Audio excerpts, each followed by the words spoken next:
to the Intuitive Art Show. I'm Rachel Archelaus, and today we have a special guest, Daniel James. He has a production company called Tragic Hero Productions, and he's an actor and photographer and so much more. We're going to get into all of that. And I wanted to share him with you because he has this beautiful unfolding purpose journey that it keeps getting more exciting for him, and he keeps getting more filled up with things that are exciting to him in his day. And so I really wanted to share what that looks like for you, and also what it looks like to be a creative person on this kind of spiritual journey, because as you know, when you're creative, you want to do a million things. You don't want to do just one thing. And he can show us really how that works in real time. And he's also a channeler, so he'll talk about that a little bit as well.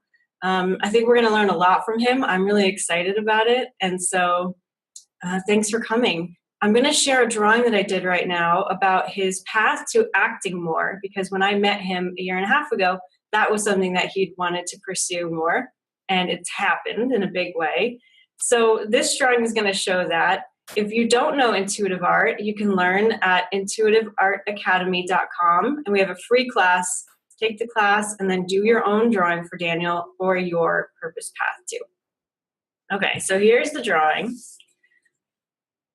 And it's quite a statement. You know, some of my drawings are more muddled, or it's like there's not really a pattern. It's just a wash of color all over. But this really, it makes a statement, and it almost looks like an antenna. And when I was first doing it, I thought it was going to look like a pot leaf, but it doesn't.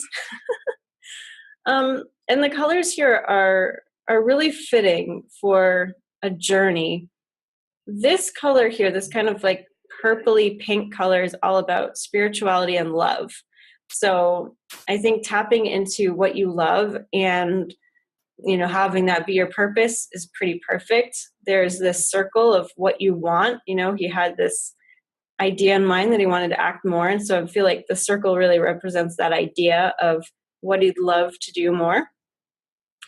And that also outlines these kind of pillars. And inside is an action color. So he has, you know, he's got to take action on what he loves and what he wants to do. And the brown is grounding, right? So he's got to make actual steps toward making this happen. Like, I'm sure he'll get into this more of what steps he took, but you have to actually go through the motions on the physical realm to bring this into play. And all these little dots here of raspberry are my inspired action color.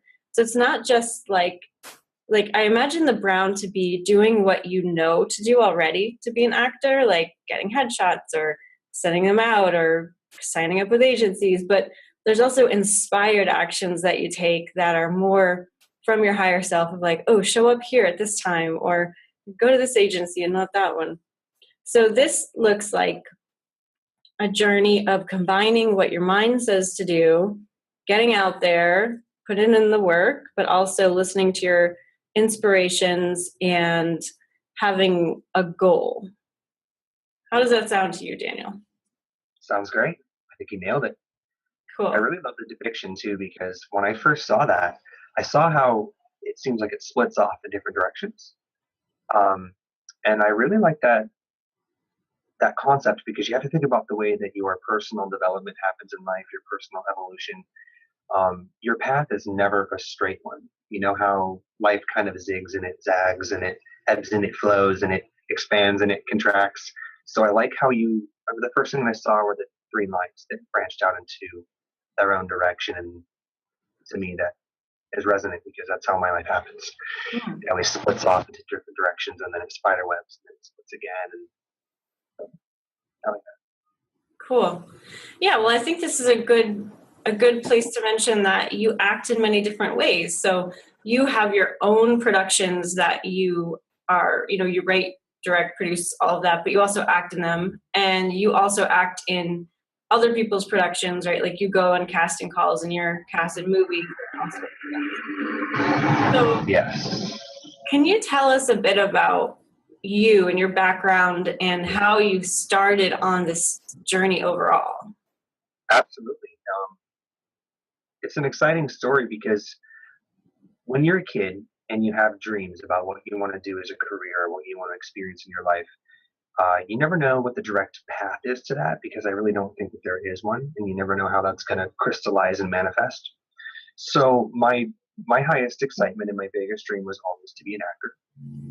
And growing up as a kid, I didn't just watch movies and enjoy them. I saw all the big stars, and I said, I'm one of those guys. That's where I want to be. And I just always just dreamt of it.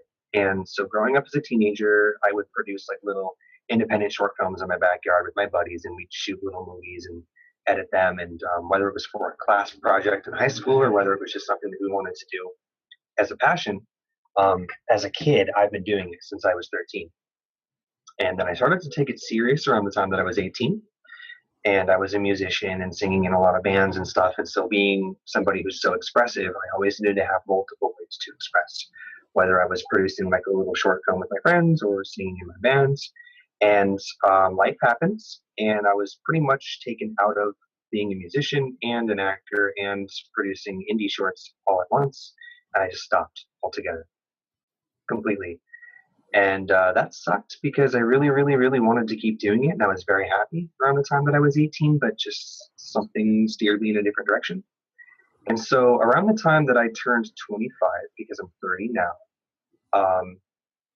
I was kind of dealing with some medical issues, and I felt like I also injured my voice as a singer. I'd injured my voice, and I couldn't sing the way that I had been in bands for so many years. So I said, well, what can I do that's still creatively expressive, but I don't have to sing or use my voice in that way? And I remembered that I loved filmmaking and producing little independent short films. And I remembered that I had such a burning desire to act. So around the time that I was 25, I moved from Washington State to New York State and started producing independent short films again. And my approach was different this time, whereas I was doing it by myself and with whatever friends and family that I could have help me with these small projects. I said, well, I want to act, and I've always loved acting, so I want to reopen that door and see what happens. So moving to a new state, into a new city where you don't know anyone from the local art community or the local independent film community or even the film industry community, I didn't know anybody. So I said, I'm just going to write, direct, and shoot my own independent short films and act in them so that I can get experience in front of the camera. So then when the time comes where I want to pursue, auditions for other projects or look into getting an agent or a talent agency, I'll be more prepared because I will have had some experience in front of the camera and have an understanding of what I'm doing. So I start mass producing short films, like no budget short films in my backyard with like my brothers and my friends, like I did when I was a kid, because I stopped for so many years. I didn't really know where to pick up again. So we start doing these movies, and I'm getting integrated in the film community, and I'm making a lot of friends, and I'm networking. And I start to realize that I'd fallen in love with, writing and directing also. So I like to pick up a camera and shoot things. I love to video edit. I love to write. I actually like to compose music. So because I'd been a musician since I was a teenager, what I could do was I would write, direct, shoot, star in, edit, and score, compose my own movies from scratch, so that I'm literally doing everything involved. And over the course of a couple of years, I had forgotten why that I wanted to start doing this again since I was a teenager, and it was because I wanted to act. But once you start producing and you start meeting people and you start networking, and then somebody wants you to help with their project, and then you start meeting more people who will help with your projects and make them better, I couldn't stop. It was like this whole machine that had been constructed and then had become self-sustaining. And I just never stopped producing movies. So over the last 5 years since I moved to the East Coast from the West Coast, I've been involved in over 70 projects, whether they were mine or somebody else's. No budget independent shorts to feature lengths to unionized and non-unionized. And so I've done it all, and I've seen it all over the past 5 years. But then I realized I'd worked on so many projects, I had forgotten why I started again, which was to act. So it was really just recently, over the last year and a half, that I'd reminded myself how important acting was to me and how serious that I take it, and decided to try to wrap up all of the productions that I had open under my studio, Tragic Hero, because we have like so many movies in different stages. Like we'll be shooting 2 movies and editing 3, and then 2 of them are in post, and then we're shooting 2 more. And so that's kind of been the system for the past 5 years. And I realized I have to create some more of like a happy medium, more of a balance in the projects that I'm working on where I can pursue acting again, which was the reason that I started to begin with. Thinking back to when I was a kid and seeing the big movie stars and wanting to be one of them, I'd always been taking necessary steps to reach that goal, but I kept getting sidetracked producing so much. So now here we are, and like I said, I'm 30, and it's almost the end of 2016, and I'm just now realizing, okay, I really need to like buckle down and take my acting as serious as I've always dreamt. And so over the last year and a half, I've accelerated from an independent, non-union actor just doing like low budget, no budget projects for small money or no money, and now I'm SAG union, and I have an agency, and I have an agent, and I have headshots and resumes and a demo reel and all that stuff. And now I'm working pretty much part-time, full-time, in all different types of acting roles. And the most exciting thing is I just went union 2 weeks ago. I just bought my SAG card, which is exciting. I've been eligible for 3 years and was always too nervous to go SAG from independent, because once you go SAG, there's a whole new world of opportunity that opens up to you. But at the same time, you're literally cutting out other elements of your opportunity. So if you're union, you can't act non-union anymore. And half of my monthly income was acting independently and getting paid for it. And now I'm not allowed to act independently anymore. I can only act in unionized productions, which is a little bit of a give and take because it pays a lot better, but you may not act as often depending on where you live and some of the opportunities and how good your agent is and things like that. So that's what I'm kind of learning, right now, and how to balance that a bit better and how to continue seeking work now that I'm union, and how that changes my opportunities. So, yeah. So. Well, congratulations on that. That's exciting. Very exciting. I feel really, really good about the decision, and now I'm wondering why I waited so long to do it.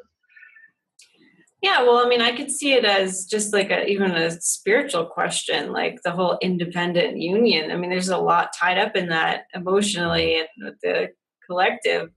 Yeah. That could be a whole thing unto itself. So it makes sense that you waited. So bravo for listening the whole time, because I think what a lot of people do is they get sidetracked and then they start to judge themselves and say, why am I doing this when I really wanted to do the other thing? What's wrong with me?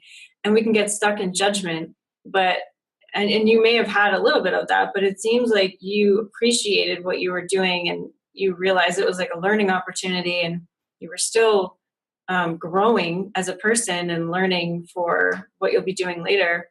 But then when you decided you wanted to pay more attention to acting, you did all the steps and it's flowing for you. So that's really amazing. Thank you. So tell me more about the projects that you've been doing that bring more of your like spirituality into it, because I know you were working on a project with about ET disclosure. Is that correct? Yes, as a matter of fact, I have 2 projects that are very spiritual and metaphysical, and they integrate so many different aspects of spirit science. So to back up a little bit so that I can catch up with where I am now, I didn't go through my own personal spiritual awakening until I had gotten really, really, really, really, really medically ill at the same time that I was going through a divorce. So shortly after I moved to New York from the West Coast, I injured my stomach. I had an intestinal injury, and it was the catalyst to all kinds of structures just breaking down in my life, whether it be employment or whether it be relationships or friendships. This medical issue that I had developed, it was the cause of my whole spiritual awakening, because I was at what I like to say one of the lowest points in my life. So I was going through a divorce, which was my choice, and in my opinion, that makes it more difficult. So, yeah, I can relate to that. Right? Like if somebody needs you, that's one thing, and you just have to roll with it and do your best with the process. But if you make the decision that you have to leave somebody, then there are much more heavy, dense reasons for that, and it was difficult to go through that. So right at the time that I had developed a medical medical issue and I was going through my divorce, that's when I hit like the lowest point in my life, vibrationally, where I just didn't know how I was going to get out of this. And that's when a friend had sat me down and wanted and listened to my story and listened to everything that I was going through at the time. And she recommended some books and some concepts that I had kind of dabbled in a little bit and heard a little bit about that, but didn't really know much about anything when it comes to spirit science and metaphysics. I was like as third dimensional as it gets at that time. And so she had turned me on to two books, which was one of them was The Journey of Souls by Michael Newton, which there are three of them. And then there was the Seth material, the Seth Speaks material, which there's a whole series of those books also. So you can imagine being somebody who's doesn't know much about metaphysics or spirit science, getting books like that. I'm not sure. Did you read the Michael Newton books, or of them? Yeah, and I think that was one of the first books I'd read too. It's a great book to open people up because he's so, scientific about it himself, since it's all hypnosis. So yeah. Absolutely. And that was one of the biggest things that drew me into spirit science. Is I can be a little bit more on the analytical side, and I'm a little bit more of a scientist when it comes to these concepts. So whenever there was more tangible case studies and things that had been backed up with science, it was always more resonant with me. So books like the Seth material and books like say for example Journey of Souls, those resonated with me much more because of the science behind them. So when I read those, I had a much more better understanding of life and why somebody might get medically ill or why somebody might go through a divorce. All of those types of difficult questions are answered in books like this. They're answered in concepts like this. And so I hit the ground running looking at those books. From that point, being, had never having been more medically ill in my life, that whole world opened up to me, and it skyrocketed me out of like that, depression that I was in, and I was having money issues and the divorce, like everything just seemed to get better progressively, really, really fast. The more I understood about what's behind the curtain, the more I went through my own spiritual awakening. So I was still producing indie shorts and still acting as much as I could in my own productions and in other productions, non-union at the time while I was training myself. I just started to read as many books on the topics as I could, find whatever information on the internet that I could, dig up any documentary that existed about law of attraction and just anything that's spirit science. I had to dive right into it, and it became not an obsession, but it became like a healthy distraction from the situation that I was in. It was so hard for me. So that was like 3.5 years ago. And so I never met the connection between my spiritual awakening and my career. I always looked at them as very separate, and I never tried to correlate the two or blend them together, literally until I moved to Pennsylvania from New York. So once I left New York, my partner and I, we moved up here, and I'm freelance. I work from home, and I'm a full-time videographer and a video editor. And at the time, she was in school and working 2 jobs, so I was at home a lot by myself to work and to study. And this is so right before I moved from New York to Pennsylvania, that's when I got really big into the concept of channeling. So I'd always known of the Seth material, but as far as like Jane Roberts goes, that was as far as I knew about channeling or a channeler in general, until I got into a little bit of like Abraham Hicks and started following some like law of attraction material. And she excited me, like the Abraham Hicks thing, that excited me, but it still didn't resonate with me on the level that I was seeking, because it just wasn't quite scientific enough. Like if you know the Abraham Hicks material, she's very generalized in like a couple topics, and that's what she focuses on. Even when somebody in the hot seat wants to talk about something that you'd hear at a Bashar, at a Bashar event, she just doesn't really go there. So I found Bashar's material through Abraham Hicks. And so once I found Bashar's material about 2.5 through, almost 3 years ago, that material being more scientific was what really resonated with me. And then from learning about Bashar and then finding all of the other amazing channels that we have, all throughout the world, I started channeling on my own. So I had always used a technique that I read in the very first Seth book, where he teaches you how to alter your brainwave states. So what I used to do is when I would go into meditation, I would use a manifesting technique after you elevate your brainwave states into, like, say, the alpha states. You're going like alpha, theta, and gamma, and so I learned how to use those techniques to get into that place where I could manifest faster, because you're closer to the template level reality, as Bashar says. And I just felt like it was a more clear, rich place to deliberately create from, rather than using like a mantra or any sort of ritual. Well, one day while I was doing that, I started to realize that I could communicate more directly with my spirit guides, and have open dialogues directly with them, as if, you and I are talking right now. I can communicate with them in that way when I alter my brainwaves. So in doing that for a while, I decided for the first time that I wanted to do a film. I wanted to produce a movie that was about the things that I'm passionate about. And for me, I felt a little apprehensive to do it, because so many of the people that I know in the television and film industry, or even, say, for example, my local film community, I don't meet a lot of people that are spiritually, awakened or conscious, or, they're not like chasing that sovereignty for themselves. They're still kind of really rooted in like the 3D paradigms. And as time goes on, it's exciting to meet more people who know about spirit science in the community, and that's great. But you'd be surprised how few people in the industry are not there. They're just not there right now. So there's a lot of things that I just maybe might not talk about with them, or maybe not tell them about myself, because not that I keep it from them in any way. It's just that they don't know about it yet. So I'm always in a situation where I'm explaining everything from the beginning. So I didn't want to integrate, my metaphysics and my spirit science into my film work and my career just until recently, when I moved to Pennsylvania. So I sat down with my team. I have a team of people that work with me, and I said, I really want to do a movie about that depicts extraterrestrials in a positive way, because so many films that we have, in mainstream media, they depict them negatively, like they're, going to abduct us and do terrible things, and it's all scary. And you and I both know that it's just not the case. Yeah. So I said, what's the most non-invasive way to introduce these new ideas amongst a community who's not too familiar with it? And I felt that was entertainment.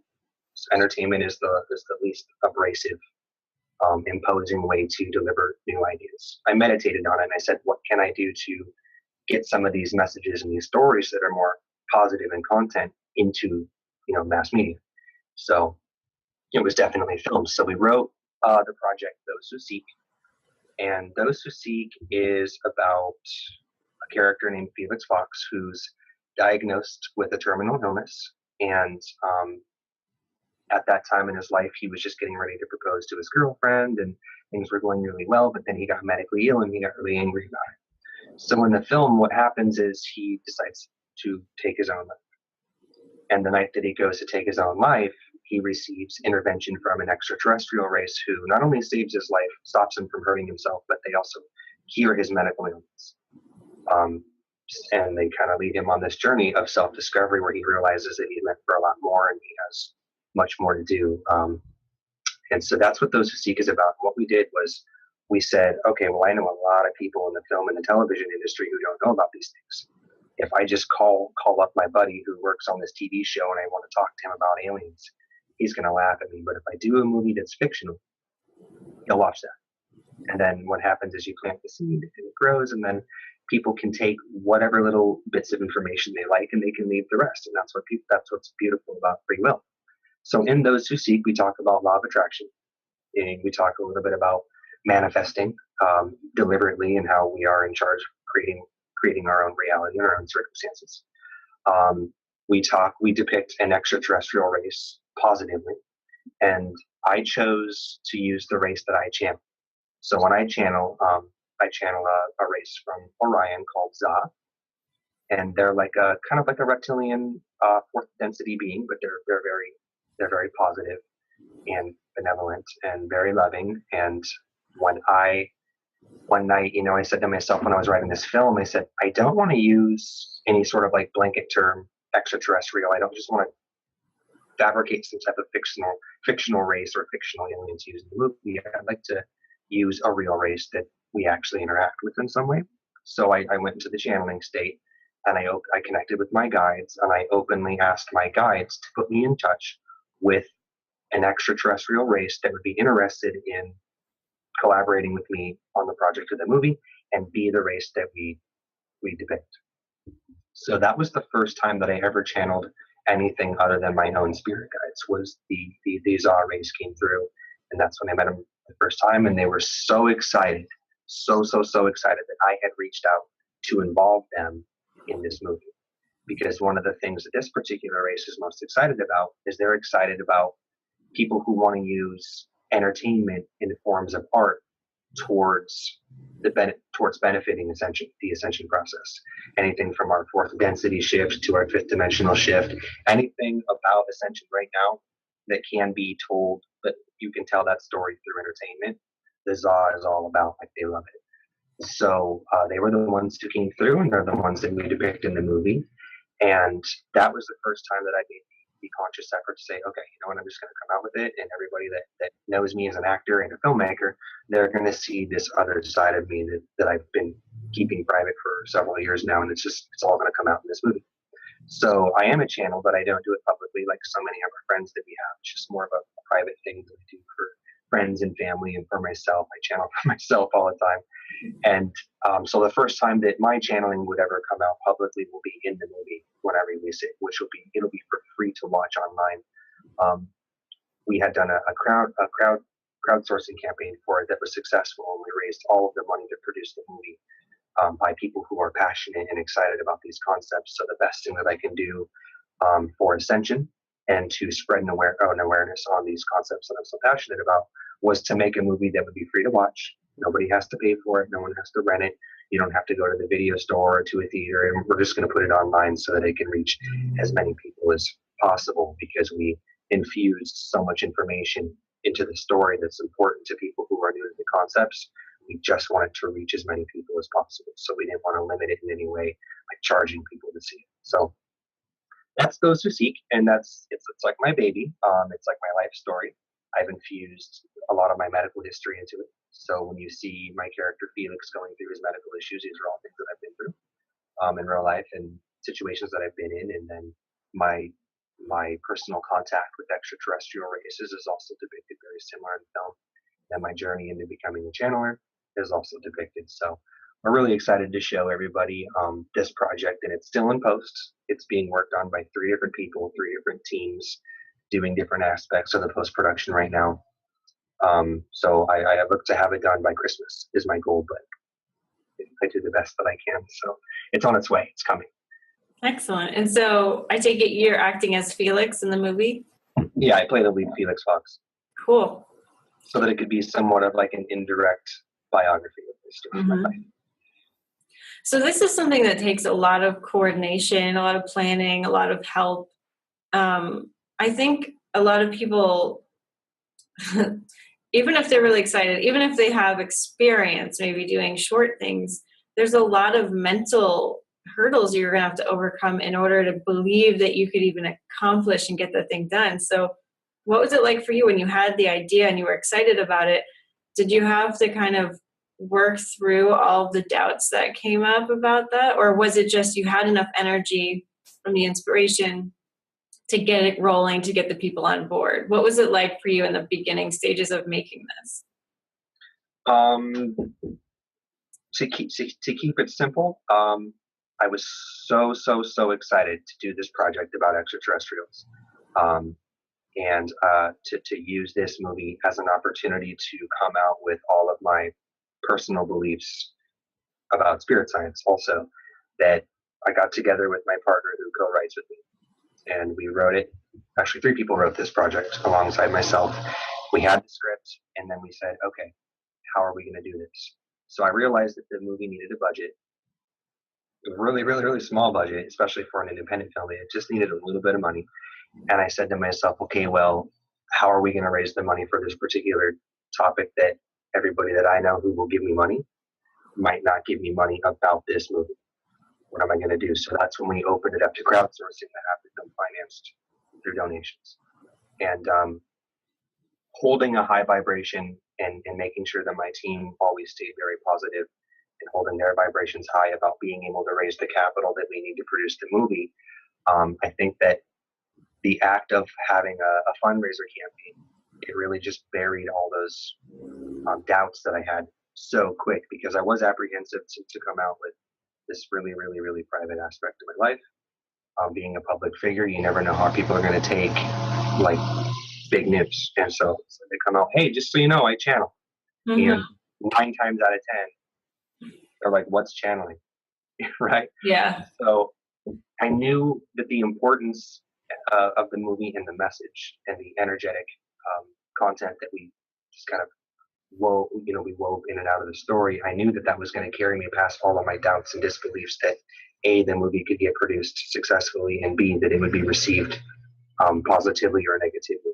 I knew that it would be, that it will be perceived positively. And so whenever I got doubtful about doing a movie about these topics and having the money to do so, because it's not the type of movie that you could just do without any money with your friends. It needed some money. It needed, a couple grand. So we raised the money really fast. Nice. And really easy. We superseded our goal. So if we needed to raise X amount of dollars, we came in over that mark, which was very helpful. And after literally we shot the movie over a year ago, I still have money coming in to help with the post-production. Nice. So so when it comes to like the doubts and beliefs, I only had them at the early stages of trying to find the budget. Mm-hmm. And once I realized how fast the money was coming in, synchronistically, there were so many people excited about seeing this story told about because of what it's about. The money just flew in, and then I had crew from Western New York. I had crew from Pittsburgh, Pennsylvania. I had a couple. I flew out to LA to do the very ending of the movie. Which that's where you and I met, was in LA for the channel panel. Yep. Everything came together so synchronistically, like it just locked right into place effortlessly, that whatever little doubts or preconceived notion that I had about, how it was going to get put together or how it will be received, it was gone fast. Beautiful. So I really don't know how to explain it differently than that, other than it came together easily because synchronicity just, it put us everywhere we needed to be when we needed to be there. Cool. That's great. I love stories like that. And I think, just to underscore though, like, you took action, and that's when the synchronicity started to happen. Like, you followed through, and I think you've proven, through your whole story, that you're an action taker, and that you'll do things on your own, and you'll move forward without money or whatever. But in this case, you had the idea, you knew it needed money, and so you did have a doubt, but then once the money started coming in, it was there, and you kept your vibration high so that it worked out. That's really great. Absolutely. And the one little thing that I can add to that is one thing that I'm constantly reminded, and I feel inspired to say right now, is that I always reminded myself that I was creating the circumstances that I needed in order to either finance the film or get the crew that I needed or get the support that I needed to do it. I always held the vibration that I knew I needed to believe in myself and believe that everything I needed would happen before it did. And that's actually what accelerated everything happening so quickly, be it money or be it connections and networking, meeting new people. Like, the whole ending of the film never existed before I met Brad Johnson, who, Brad Johnson, who channels Adronis. Yep. And I met online and became friends. And then Brad led me to Rob Gothier, who led me to Nora Harold. And then through meeting those three, we actually added, the film ending in a whole channeling message from those three people that we recorded at the channel panel in LA. And those were synchronicities. I also got my travel and my lodging and everything paid for, completely paid for. It didn't cost me a dime. It came out of additional money that had come in for the budget of the film. So there were so many synchronicities that lined up for all of these things to be possible. But I really want to state that it was because that I believed first that it could be this way, and I believed that I could experience those things, and I believed that synchronicity would guide me to every stepping stone that I needed to get there. So it was all about, having the intention and believing in it, and holding that vibration, and then stepping out of the way of it to let it happen in the best possible way. And it certainly did. So I just wanted to add that a little bit. Beautiful. That's really great. So I'm kind of interested because I love to attend the Illuminate Film Festival in Sedona every year, which is a conscious film festival. And they also have panels for filmmakers.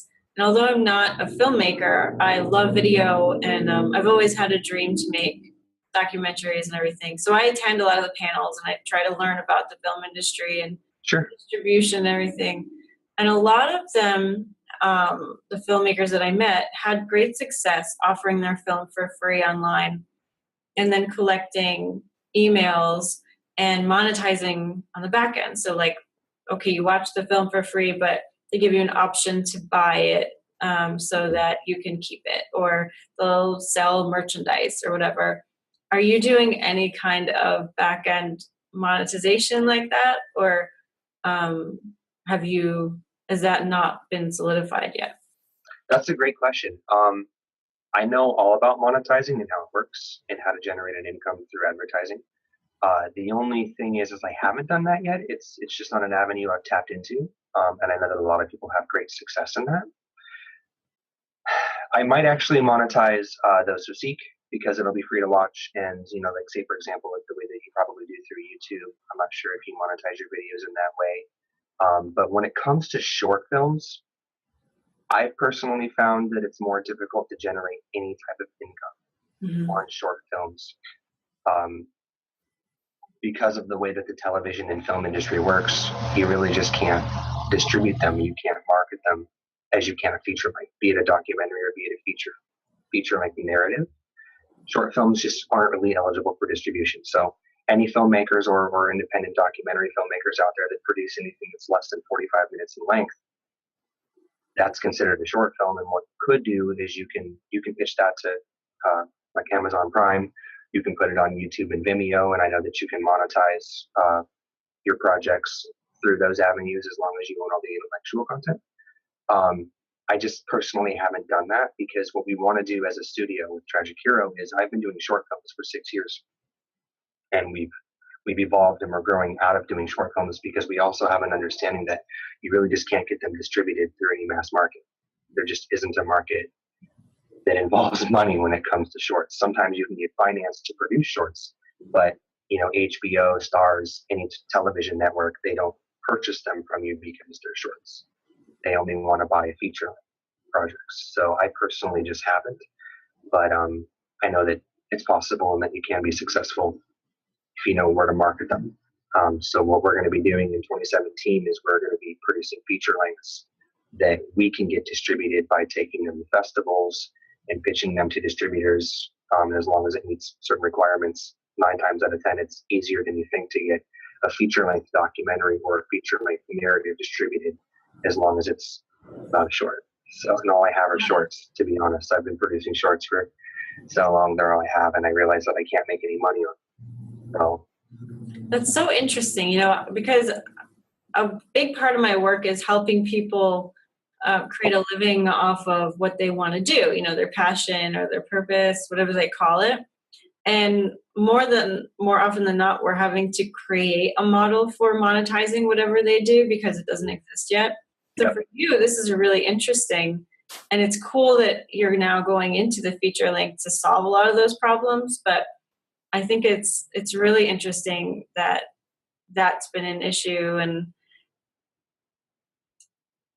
yeah, something will come to you someday, perhaps, if it's necessary. But yeah, that's really neat to learn about different industries and how they work. Yeah, certainly. And I'm always going to have like a really soft spot in my heart for short films, because they're where I've learned how to become a filmmaker and where I learned to act. And I'm probably never going to stop doing them. We're just going to slow down. So, the best thing that I could suggest to market, like I said, to market and potentially generate any type of income off of, be it a documentary or a narrative that's less than 45 minutes in length, it would be, by posting it on your YouTubes and your Vimeos and approaching Amazon Prime. And I do know that HBO actually offers a short film category. If you subscribe to HBO, they stream shorts. So there are some places that you can stream short films and generate an income. It's just a bit smaller than anything feature length regarding the amounts that the companies will offer you. it's commonly less than what they'll offer you for a feature narrative or a documentary, which is another reason why we're trying to evolve into features so that we can make a sustainable income through our company generating revenue from our passion projects. Mm-hmm. That's really cool. Yeah, I know what you're saying about Vimeo. Ruben Langdon's series about extra dimensionals is a great example. They're longer form. They're, about hour-long interviews, but he charges, I think, $1.99 for each of them. And yeah, it's definitely a way to go. Like if people are listening and they have some content that they want to put up there and it's not really right for distribution, go find a way to make money if you want to do that. Absolutely, definitely, it's possible. As long as they monetize it on Vimeo or YouTube and they own all the intellectual rights to their property, you just have to find a market for it. You can advertise through Facebook, and they can advertise. They can purchase for really actually not a lot of money.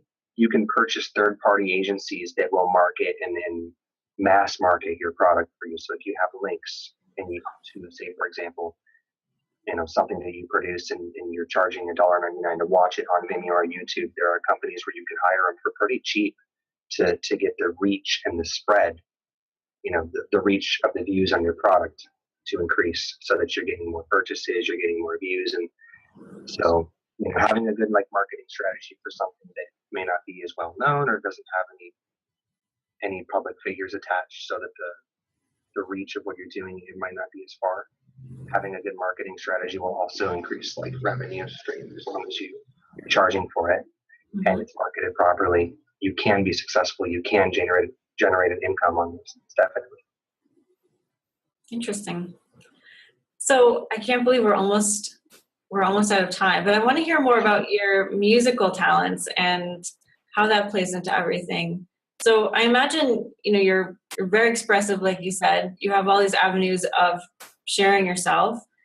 Each of them probably fit a little bit differently in what you express and how you feel.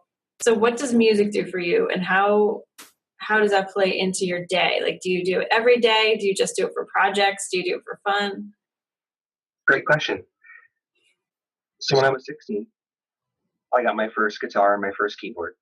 And I had grown up listening to so much music, the type of music that kind of helps you escape any sort of difficult situation that you're in. You turn on a good song that helps raise your vibrations, and maybe you find a connection to the lyrics, and it inspires you, and it helps you in some way. So when I was a kid, I was drawn to music that inspired me, and then not necessarily served as a distraction, but offered a vibration that I could relate to. So a lot of times, the lyrics or the tone or the genre of the music was very inspirational. So I said, well, I want to do this. I want to create this music that inspires me and makes me feel better. Helps me get through, difficult times and all those cliche things. And so I started writing music and recording it myself. So I'd compose, keyboard and guitar and bass, and I'd program synthesized drums, and I'd mix it and just make songs in my room for hours and hours and hours. I never got any sort of traditional training to play any instruments. I just bought instruments and played them to the best of my ability. And then from there, that's when I started performing in bands. So I like to sing and play guitar, and so I was in a couple bands when I was a teenager, where I could perform music live, and I started doing shows, and we started recording albums, and that was a lot of fun until I turned about 18, and that's when I mentioned at the beginning that my whole music journey and my whole film journey completely abruptly ended when I turned 18. So when I got back into it, after I moved to New York, that's when I injured my voice and couldn't really sing in the way that I was anymore. So I said, well, okay, sure, great. I'll pursue acting. I love that. It's what I've always wanted to do. I'll start producing films because that's also very exciting to me. And I love the creative medium in that form. But I said, I've been playing music since I was 16. I'm not just going to stop doing it. So I found that being in bands was just too time consuming, and there was too much of a power struggle going on between myself and my bandmates of trying to choose the genre that we wanted to play, or we're always going in different musical directions. So it was at that time that I was pursuing, my career in film. that I said, okay, here's what I'm going to do when it comes to, picking up my guitar, picking up my keyboard, and composing music. I'm just going to compose all the music and the scores for all my films myself, so that I can integrate that art form that meant very much to me when I was a teenager. It was there for me. It was the first creatively expressive thing that I discovered as a young teenager that I could do to tell my story. Some people paint, some people draw and sculpt. I just like music. So since I was 16, I've always found a way to integrate, writing and composing music into whatever I'm doing. So now if somebody pulls up one of my short films on YouTube or finds something older that I produced, I wrote and recorded all the music for it. And it's actually only now that we're starting to integrate other artists' musics into our films, because we can afford that now. We can afford to purchase licensed music, whereas before we didn't always have the budget for that. So that was another reason why I would compose the music for our films, because it was free. Nice. So I still write and record music, but the only place you might hear it is when it's attached to one of our film projects. Mm-hmm. Very cool. Well, I would really love to know if you have any parting words for someone who really wants to be more expressive, but maybe feels already overwhelmed with their schedule, because we were talking a little bit earlier before we were recording about how full your life is. And I always go back to that word fulfilled, whole, happy, satisfied, but it has the word filled in it. And I think our lives are supposed to be filled with what brings us joy. So how do you do it? Are there any things that you maybe sacrificed of like a quote unquote normal life that you don't have time for? But what does your life look like, and what advice would you give to someone who's maybe a little afraid of like giving up TV time or, something like that? Okay, so to use me as like a vibrational example. Okay, so what I'll tell you now, I hope that everybody who hears it can put themselves in my shoes and learn from me, in the sense that you can do everything. You can do all of it. So in my day-to-day life, I act in both independent productions and unionized productions. I video edit films and music videos full time. I also I can be hired as a camera operator and a director of photography to go shoot things like weddings or music videos or live events, public speakers, anything that can be shot with a video camera. I've been hired to do. So I do that part time. I video edit full time. I act part time. I'm in a successful and healthy relationship that's not suffering in any way due to lack of attention. I would say that the only area in my life that I'd like to explore a little bit more thoroughly is having more of a social life. I have a lot of friends, but I don't have a whole lot of time to see them, because I'm so deep into pursuing my career and my artistic endeavors that it's just where my focus is. But what I'd like to say is there is enough time to have a day job, to have a 9 to 5 or have a career. There's enough time to be a mother and a father and a brother and a sister, and still give attention to your artistic endeavors or to your passions that may be, creative in nature, where you're building something, where you're creating something that's artistic. I see so many people who have these passions but can't work them into their week. They can't work them into their 48-hour work schedule and things like that while maintaining a family life. So what I would say is there is enough time and space to do all those things, because we do create our own time and space. We're creating everything around us that also includes time. And another exciting thing is, as we transition into the fifth dimension, we know that time doesn't work as linearly in the fifth dimensional space. It's less linear than the third and fourth dimensions. So as Gaia ascends and we ascend with her, there's going to be a lot more time and space for us to do the things that we love and do the things that we prefer in that new dimensional energy. But for those who just really need a more tangible and practical practice to integrate those things, is I would say make time once a week. If you have a 7-day work week and you have friends and family and a social life and maybe children and a full-time job, there still is enough time to even one day, a couple hours a day, to set aside for yourself and just do that thing that you love that's creative and expressive and artistic. Make an hour for yourself a week if you can. That's all you need. And then maybe the second week, you'll find through synchronicity that it turns out you have 2 hours next week. And if you really enjoy it and you really love what you're doing and you find that this creative thing that you're doing, it makes you happy and it feeds to your joy, you'll find that on the third week, you have 3 hours to do it. And you'll see that this perpetuates and it rapidly accelerates.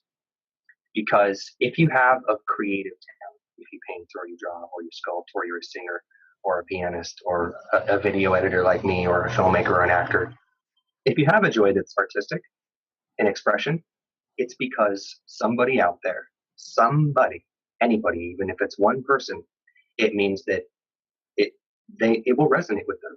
It might help them in some way. They may meet a connection to it, even if it's so simple and so unique to you. If you have a talent or a skill, it's because it will help people. It can help people. And it's an indicator that if you can do it, it's because it will help people. It can help people. And that's one of the biggest things I love about being a filmmaker is some of the work that I do, it resonates with people, and I get emails and Facebook messages about, the projects that I've produced or one of my acting performances and how, they connected to it in a certain way and it helped them understand something differently or it just resonated with them. And that's confirmation, from the universe that I'm doing. I'm acting in my highest excitement. I'm living my joy because I get those reflections back. And I feel like being an actor, it's unique to me. But anybody could have another artistic, creative medium. And if they have that, it's unique to them. It's specific. It's because it's there for them, and somebody will benefit from it in some way. And I would say just try not to attach any labels. And if you feel like you don't have time, you do have time, even if it's a little bit. And that little bit might be all that you need for it to grow and expand. Well said. Beautiful. Well, you've been the easiest interview ever because it's like we're telepathic. Because I talk so much. Questions before I'm asking them, so it's great. Well, I absolutely can't wait to dive into more of your material and to see Those Who Seek when it comes out. I'll definitely share it and be part of promoting however I can. And I really want to thank you for spending an hour with us and sharing your journey because I know it's really going to help a lot of people open up to their own. So thank you. Well, thank you so much, Rachel, for having me. I think you're lovely. It's been a lot of fun to talk for an hour straight. Probably why it went so quick for you, because I'm like a little bit of a motor mouth to talk a lot. That's great. Yeah, it's all good though. Really wonderful. Cool. All right. Well, thank you. We'll definitely have you on again, and I can't wait to learn more about your journey and everything else. I think you've got a lot of fascinating things going on, and keep doing it. And thank you. Thank you, Rachel. Thank you so much for watching. If you're new to intuitive art and you've never done it with me, go to intuitiveartacademy.com for your free class. You'll learn how to have a conversation with your higher self in 3 easy steps. That's intuitiveartacademy.com. And if you're already a pro or you've done the free class and you want to learn more about creating abundance from your purpose, go to workyourpurpose.com and you'll watch a free video series all about what it takes to create a purposeful income from doing what you love. All right, enjoy, and I will see you later. Bye-bye.